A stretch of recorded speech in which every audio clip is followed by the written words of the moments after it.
some stories start in the dark, and this one begins at 2:13 in the morning, behind a laundry room where no cameras are pointed and no guard dared ask questions. His name was Thaddeus, a quiet man who kept his head down and his voice low, the way a man learns to do when the world has made him feel small. That night, two rough hands dragged him through a steel door, past the roar of industrial dryers that swallowed every sound he made. Inside that hidden room, a man named Berlin watched him the way a banker watches numbers on a page. Warden Berlin, a man in a pressed uniform who had learned long ago that power smells like money. A contractor in a clean suit slid cash into a lockbox. Thaddeus was strapped down and treated with a device that burned without leaving marks, the kind of cruelty that knows how to hide itself. When it was over, Thaddeus was shoved back toward his cell, barely able to stand. Then he felt something strange, a tiny thread stitched into his sleeve. A symbol, small as a whisper. From a mop closet vent, someone had watched it all. Silent, controlled, eyes wet with rage. Not a guard, not an inmate, something in between. And that someone stepped into the dark and whispered for words. I found the book. Now let me tell you about the Watcher. Her name was Saffron Vale. She carried no badge, wore no uniform, and made no speeches. She moved through that prison the way smoke moves through a crack. Slow, patient, impossible to grab. She had a scarred past and a calm voice that never shook, not even when fear would have broken anyone else. Saffron did not storm in swinging. She observed. She slipped into staff routines like a shadow, learning to walk. She counted keys. She memorized footsteps. She studied which guards got paid to look the other way and which ones simply feared the consequences of looking straight. During the morning meal, she passed close to Thaddeus, setting a folded paper beneath a piece of bread on his tray. He didn't look up. He was learning too. The note was not hope. Hope was a luxury. This was instructions, tonight. Sink drain. Don't flinch. That night, Thaddeus found the sink pipe loosened in his cell wall. Behind it, a small waterproof pouch. Inside the pouch, a recording chip no bigger than a thumbnail. He held it in his trembling palm. Then a guard appeared in the doorway, holding a phone, smiling the kind of smile that carries bad news. Warden wants you. Berlin's office smelled like leather and pine cleaner. It was the kind of room that pretended to be civilized. The warden offered Thaddeus water, called him son, asked about his sleep, his meals, the way a spider asks a fly if it's comfortable. Then, without raising his voice, Berlin slid a photograph across the desk. It showed a young woman standing outside a rundown apartment building.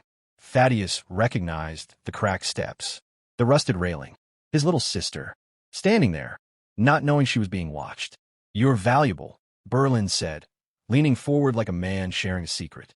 That's why you're still breathing. Now, the old storytellers will tell you, the most dangerous moment for a man is when he must pretend to be afraid while his anger burns cold. Thaddeus did that thing. He let his eyes go glassy. He let his hands shake. He played terrified and obedient, and Berlin, who trusted fear the way other men trust loyalty, believed every second of it. He sent Thaddeus back with a warning and a smirk. But when the handcuffs clicked open in the corridor, Thaddeus kept his fist closed. Inside his palm, a key card he had lifted from Berlin's desk while shaking with manufactured fear. It was labeled Archive. Every prison has a place where the truth lives, buried, locked, labeled something boring so no one goes looking. Saffron had arranged a maintenance issue 3 days earlier. A loose relay in the electrical panel. Nothing dramatic, just enough to cause a planned power flicker. 90 seconds of darkness in the staff-only hallway, just long enough for two people moving fast to slip through a door that required a keycard. The archive room was not filled with cabinets. It was not paperwork. It was evidence. Hard drives stacked like bricks, sealed envelopes sorted by date, coded payment logs, and medical consent forms that carried inmates' signatures the inmates had never given. Then Saffron found something that made her hand stop moving. A printed schedule, titled Harvest. Inmates are listed on it like items in a warehouse.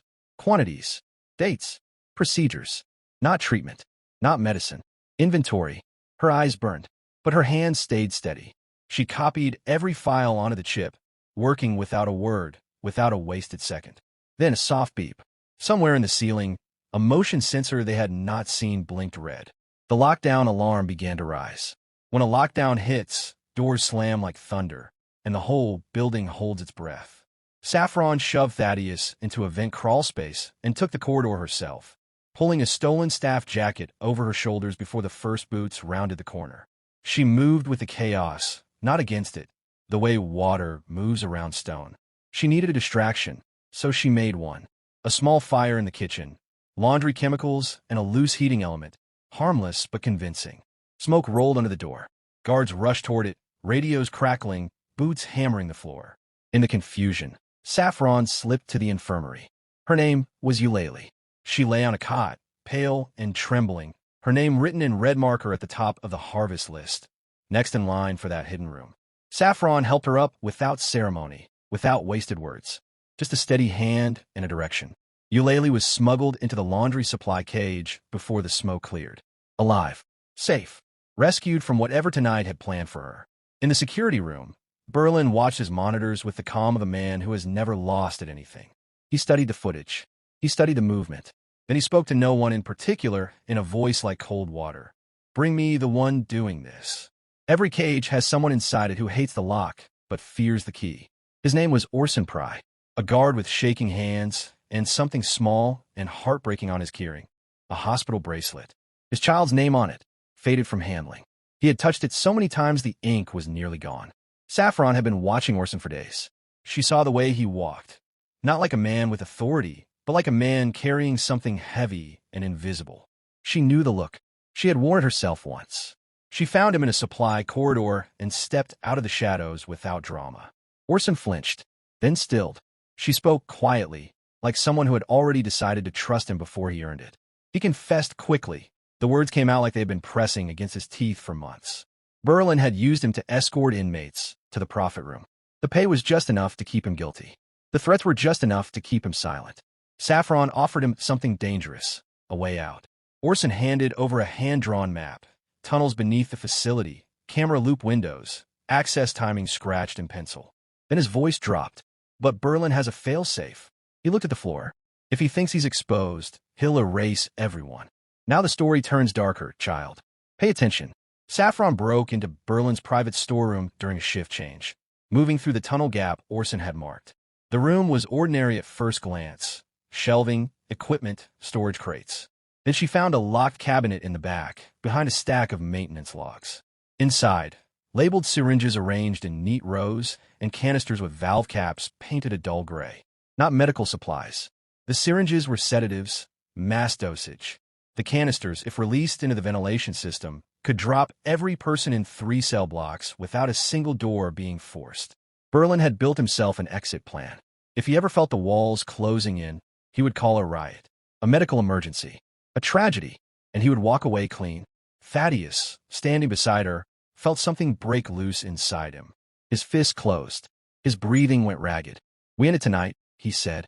Saffron turned and looked at him, not with anger, but with something almost like grief. Not yet. Not blind. She swapped one canister for an identical dummy she had prepared. Proof of intent, kept safe. That night, a folded note appeared under Thaddeus' cell door. "You think your Liberator is real? Meet me in the chapel."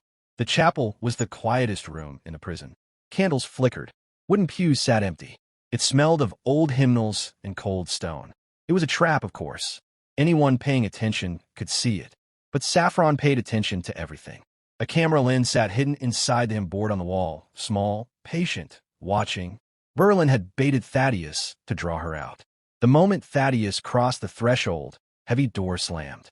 Guards poured in from side doors like the walls themselves had opened. Then Saffron walked in anyway. She stepped into the light, deliberately, calmly, arms slightly raised, the way someone walks toward a fire they have already decided to survive. Berlin appeared in the far doorway, smiling at a man who believes he has already won. And the chapel's sound system crackled to life. Berlin's own voice filled the room, spliced from recordings Saffron had collected over weeks. His voice, threading inmates like merchandise, naming prices, giving instructions. Every guard in that room heard it. Some looked at their boots. Some looked at each other. Berlin's smile returned, slower this time. Colder. "Cute," he said, and pointed. "Shoot her." This is the part the old storytellers love to tell. The part where you learn what someone is truly made of. Saffron did not shoot. She did not kill. She moved through that chapel like someone who had learned long ago that the fastest way through a fight is control, not fury. She disarmed the first guard with a single redirect of his wrist. The second she dropped with a pressure point behind the jaw, he folded like paper, alive, breathing, simply unable to continue. She moved that way through the room, precise, restrained, leaving men groaning on the floor instead of bleeding on it. Thaddeus watched from the wall, something shifting in his chest. This was not a person driven by rage. This was someone disciplined by a principle he didn't yet fully understand. She grabbed his arm and pulled him through a narrow side door he hadn't noticed, into a maintenance tunnel that smelled of rust and old water. They ran. Behind them, the chapel sounds faded. Ahead, a shape waited in the dark. Orson slumped against the tunnel wall, one hand pressed to his side, breathing in sharp pieces. He looked up with wet eyes. He's got ukulele, and he knows my name. Some choices don't feel like choices. They feel like drowning, and someone is offering you a rope made of thorns. Orson told them everything, his voice trembling like a man confessing to a priest. Berlin had his child's address, his wife's workplace, the hospital, the school route. Every soft and precious thing in Orson's life had been quietly cataloged by a man who collected leverage the way other men collect photographs. The order was simple: lure Saffron into a controlled corridor the following night, where Eulalie would not survive her next appointment, and Orson's family would simply disappear. He sobbed without sound, shaking his head, begging Saffron to run, to leave the prison, leave the state, leave this impossible thing behind. Saffron listened to all of it without flinching. She did not comfort him with soft words. She did not pretend this was not as bad as it was. She gave him the only thing she could honestly give, a choice with real consequences attached to both sides. Orson pressed his fist against his mouth. Then he reached into his jacket and placed his master keyring in her palm. Every door, every lock, every passage in the facility. Orson's plan or mine, she said quietly. Choose. He chose. Back upstairs, Berlin was signing a transfer order. At the top, in clean printed letters, was a name, Saffron Vale. When a hunter knows your name, something changes. The air gets thinner. The walls get closer. Saffron had always moved like a ghost. Undefined, unclaimed. Now Berlin had her name, and with it, something worse, her history. Where she came from, who she had lost, why she hated cages with the specific, personal hatred of someone who had once been inside one. She found his message when she entered the infirmary for supplies. Written in black marker on the white wall, large enough to be impossible to ignore. You can't save them all, Saffron. It was designed to break her, to make her feel seen and therefore hunted, to remind her that every step she took, he had already considered. Thaddeus saw her face when she read it.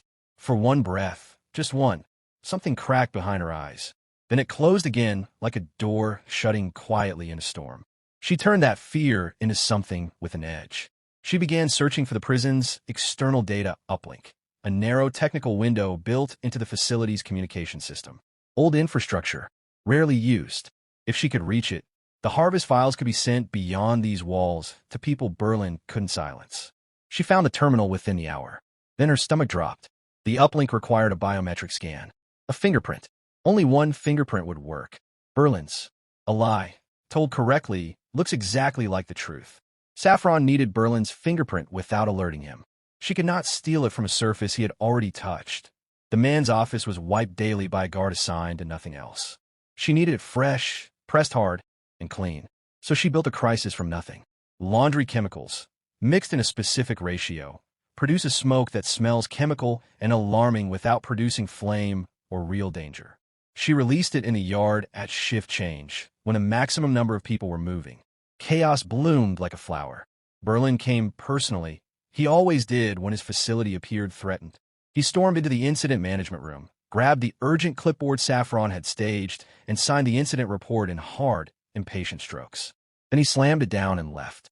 Saffron retrieved the page. She dusted it with fine powder and lifted the print with a strip of clear tape, clean and complete as a signature. She pressed it to the biometric reader at the uplink terminal. The screen accepted it. Files began to move, uploading, transmitting, climbing toward the outside world 1 percentage point at a time. Then the screen flickered. The counter froze at 61%. A message appeared. Remote override initiated. Berlin did not panic. That was the terrifying thing about him. He simply activated what he had already prepared. The failsafe had a name inside the system, Erase Protocol, and it rolled through the facility like a wave. Doors locked in sequences designed to isolate. Cameras went dark in sections. Then, quietly, with the hiss of something being released into ductwork, the gas canisters began to work. Not the dummy Saffron had swapped. The others. The ones she hadn't reached. In the first cell block, men began to slump. Not screaming. Just going still. One by one, the way candles go out in the wind. The facility's official riot response protocol would record it as a sedation measure during a disturbance. It would look like a procedure. Saffron heard the first sounds and ran. Not toward Berlin, not toward the uplink. Toward the people. She tore open vent panels with her bare hands. She dragged men toward windows and doorways where the air ran cleaner. She swapped canisters, broke lines, worked until her arms shook and her lungs burned. She stopped it from spreading past the first block. Dozens were saved. But while she worked, Thaddeus had gone looking for Eulalie. He found her in the profit room, unconscious on a table, pale as paper. Behind him, footsteps. Slow, unhurried. The man behind Thaddeus wore no uniform. No badge. Just a clean jacket and cold, professional eyes. The kind that have learned not to feel anything that doesn't have a dollar value attached to it. He was a contractor, one of the buyers. He explained it the way a businessman explains a supply chain, calmly, without apology. Inmates are sourced for medical procedures, pain threshold experiments, biological trials that no licensed institution would touch. The clients were wealthy, careful, and very well insulated from consequence. Berlin was the supplier. The prison was the warehouse. Thaddeus stood very still while the man spoke. The way a person stands still when they're deciding what kind of person they're going to be in the next 10 seconds. Then Saffron came through the door. She disarmed the contractor with a movement that looked almost casual. She forced him to open the financial cabinet with his own hands, and inside were ledgers, organized and damning. Names of clients, dates of procedures. Payment amounts are transferred through layered accounts. Photographs of signed agreements that would ruin careers and end freedoms. Saffron photographed every page. Then a figure filled the doorway. Berlin, a pistol held loosely at his side, like a man comfortable with what it meant. "You can take the papers," he said pleasantly, "but I keep the people. The devil always offers you the thing you love most. That's how you know it's him." Berlin made his offer clean and simple. Release Thaddeus and Eulalie quietly. No more trouble. Saffron walks away with her chip, her files, her evidence, and she vanishes. He called it mercy. He said it the way a man says it when he means surrender. Thaddeus looked at Saffron. She could see it in him, the trembling, human want to simply survive, to walk out and breathe cold air and be alive. She did not judge him for it. She had felt the want herself, once in a different cage. She answered softly. One word. No. She hit the manual breaker on the wall. The room dropped into absolute darkness. In the black, she moved without hesitation. She had memorized the distances. She found Eulalie first, guided her up, and moved. She found the contractor's cuffs on the table and used them on Berlin, looping him to the steel leg, alive, breathing, secured. When the emergency lighting blinked back on, Berlin sat on the floor, cuffed and still. He was not afraid. He laughed, a low, unhurried sound that filled the room like something rotten. "You think cuffs stop me?" He tilted his head. "I already called my buyers. They came in unmarked vehicles through the service entrance. The kind of people whose violence is professional and quiet and completely without conscience. Private security, clean gear, suppressed weapons. They moved through the facility's outer corridors with the efficiency of people who had done this kind of work before and would do it again and sleep soundly after. Their job was simple: retrieve the ledgers, destroy the evidence, and make sure no witnesses remained to describe the night. Saffron had faced dangerous men before. She had not faced a network. She understood now, fully, in the cold and terrible way understanding sometimes arrives, that Berlin was not the source. He was a node. The profit room had clients. The clients had protection. And the protection had arrived to clean up what Berlin could no longer contain. She forced Berlin to speak into her recorder. His voice was contemptuous, almost amused, but she asked him questions he could not answer without confirming things, and she asked them patiently until he did. Names, transactions, procedures. She captured all of it. Then Orson's radio crackled in her ear, his voice thin with panic. "They're in the control room. They just turned the prison's own defenses against us. A building that becomes a weapon is a terrible thing, child." Cell doors opened and slammed without pattern. Alarm screamed, then cut to silence, then screamed again. Hallway lights strobed, until moving felt like walking through broken time. The buyer's people in the control room were skilled. They understood how fear works, how disorientation strips a person of their judgment, how a confused crowd becomes a stampede. Inmates spilled into corridors. Some ran. Some froze. Some called out names in the dark. It was exactly what the buyers wanted. Cover for a massacre that would be recorded as a riot, mourned briefly, and forgotten. Saffron became something different in that chaos. She did not fight. She directed. She moved through the strobing, screaming dark with her voice like a blade. Sharp, calm, carrying just enough authority to cut through panic.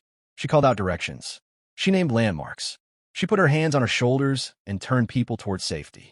She pushed them toward the laundry tunnels, the escape route Orson had mapped, running under the fence line and out into the open land beyond the walls. Dozens moved through, then more. The last door was heavy. She held it while the final group passed through. Thaddeus turned back from the other side. "What are you doing?" She met his eyes through the narrowing gap. "Finishing it." The door closed. Some confessions are given. Some confessions are taken. Deep in the facility, in the central corridor where the old infrastructure still hummed, Saffron found what Orson had once mentioned almost in passing. An analog security camera, forgotten in a renovation, still recording to a physical tape. No one had bothered to disconnect it. No one had thought it mattered. It mattered. She dragged Berlin into its frame. He walked with dignity still, even cuffed, the kind of dignity that belongs to men who have never truly been held accountable.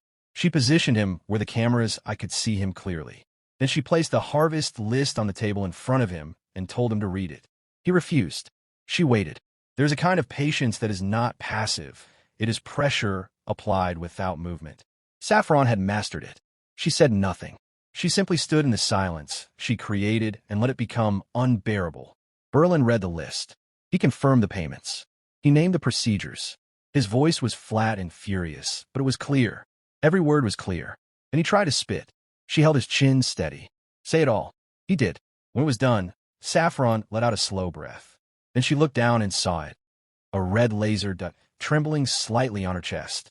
Not on Berlin. On her. Justice, the old stories tell us, does not always wear uniform. Sometimes it wears nothing at all, just itself, plain and stubborn and unwilling to negotiate. Saffron did not flinch at the laser dot. She had already decided what this night would cost her and had paid it forward in her mind before she ever entered this building. She stepped away from Berlin slowly, arms open, giving the sniper nothing to gain by firing. Then she released him, not to escape, not to run. She released him to live with it, to stand in the open world with his confession already loose in it, like smoke you cannot put back in a bottle. She reached the prison's loudspeaker panel and connected her recorder. Berlin's voice rolled through every block, every corridor, every cell in that facility, his words bouncing off concrete walls, reaching every man and woman who had spent years believing no one on the outside would ever know what happened in here. They knew now. Orson, positioned at the external communication terminal, received her signal. He uploaded the files, the ledger photographs, the chip recordings, the full harvest archive, to a list of recipients she had assembled over months. Journalists, human rights attorneys, independent investigators, people whose names were not on Berlin's payroll. The buyer's network began to fracture as names appeared in inboxes across the country. Panic moves fast through people who have spent years believing they were untouchable. Orson's radio came back one last time, barely a whisper. They found your exit route. And now, child, we come to the ending, which is not really an ending at all. The laundry tunnels opened onto cold ground and open sky, and the people who had lived inside that prison silence walked out into a night that smelled like grass and rain and freedom. Thaddeus had one arm around Eulalie, helping her move, and she was crying without sound, the deep, shaking kind of crying that comes when a person realizes they're going to survive. Behind them, painted on tunnel walls in small, careful strokes, arrows. Timed gate releases had clicked open at intervals Saffron had calculated days earlier. Power lines had been cut in a sequence that left the buyer's vehicles dark. Every detail arranged by someone who had planned not just for herself, but for all of them. At the tunnel's end, a final figure stepped out of the darkness, the buyer's leader. He held no weapon. He offered something worse. Money, silence, a deal. His voice was smooth as riverstone. He was the kind of man who believed everything had a price.